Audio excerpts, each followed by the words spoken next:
Yes, good evening students. Welcome. We're going to look at how to apply the quadratic formula in solving a quadratic equation. So the activity is solve the following quadratic equation using the quadratic formula. As you know, if you cannot factorize the equation, you can either use computing the squares or you could use a quadratic formula. Today we want to look at how we apply the quadratic formula.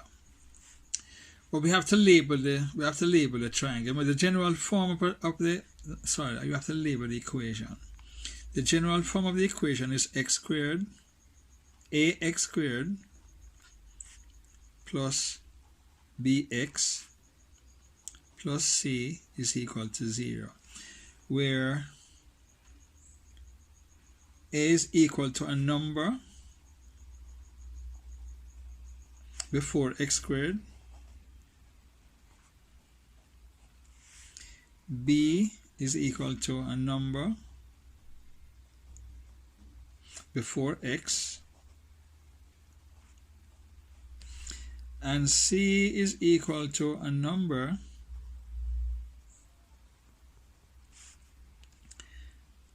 without a variable.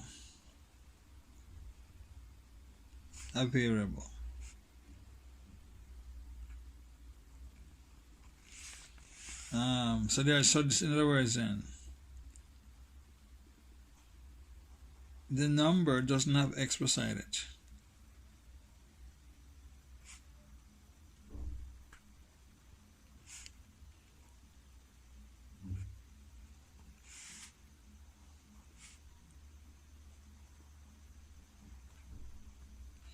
So the number is all alone. So this number c is just a number by itself. It doesn't have any x. It's not associated with any x or anything like that. So in the equation now, we know that a is going to be equal to 1.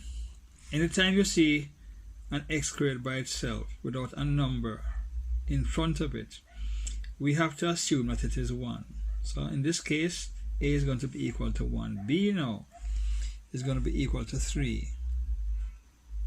So these are the numbers that we're going to put into the formula. We're going to substitute the letters with these numbers, and c is going to be equal to -2. Bear in mind that c can't be 2 alone by itself. It has to be -2 because the minus sign goes with the 2, right? The minus sign goes with the 2. That's one term. There are 3 terms in this equation.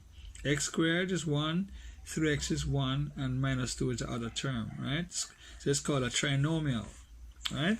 Now we're going to apply the formula now. So x is going to be equal to minus b plus or minus the square root of b squared minus 4ac. So minus 4 multiplied by a multiplied by c. That's what's taking place here now. All over 2 multiplied by a. So when we substitute them, we're going to get -3. Since b is equal to 3, because there's a minus in the formula, you have to put -3, right? And you have your plus or minus the square root of b squared. Now b is 3, so we're going to have 9 here, right? And we're going to have -4, sorry for the blur, times 1 times -2, because c is -2, a is 1, and we have -4. This is going to lead you now to -3 plus or minus the square root of what? What is going to come under the square root?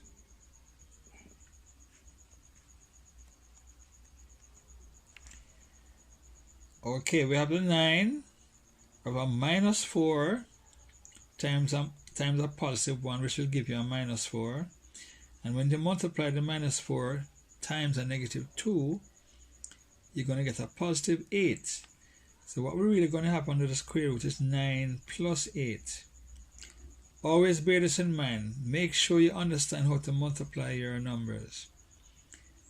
right? Especially with the signs in front of them. A negative number times a negative number is going to give you a positive number. And all of this comes over 2. 2 times 1 is going to be 2, right? So now we're left with minus 3 plus or minus the square root of 17, because 9 and 8 is 17, and everything is over 2.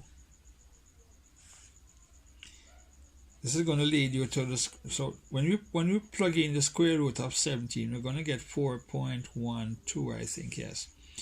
It's going to be minus 3 plus or minus 4.12 over 2.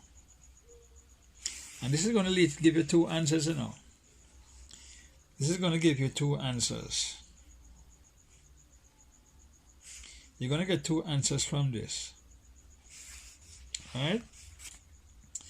Now, what you're actually doing here, you're adding 4.12 to negative 3 all over 2. So you're going to put the first answer, you're going to get minus 3 plus 4.12 divided by 2. And the other answer, you're going to get minus 3 minus 4.12. Remember it says it's a plus or a minus.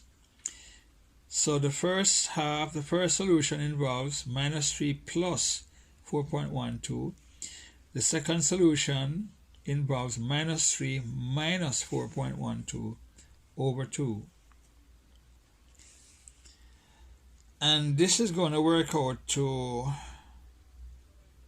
it's going to be equal to 1.12 over 2, because this is a positive 4.12 and a negative 3. So you're actually subtracting a negative 3. You're actually subtracting 3 from 4.12, which is going to give you 1.12. And this is going to equal to roughly 0.56. This one is going to be equal to what now? Minus 7.12 divided by 2. Because you're now grouping a minus 3 with a minus 4.12. When you group them together, you're going to get a minus 7.12 divided by 2. And that's going to equal to what? Minus 3.56. So these two are your solutions for x. Right? These two become your solutions for x. Right? 0.56 and minus 3.56. Sorry about the focus problem. I don't know what's wrong with this lens. So these are the answers, right? Remember I told you in a quadratic equation you can expect to get 2 values, 2 roots, 2 solutions, right? This power here, this 2 here, tells you that you're going to get 2 solutions or 2 roots.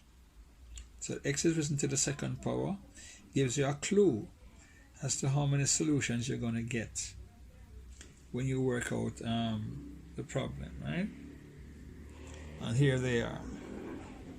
Thanks for watching.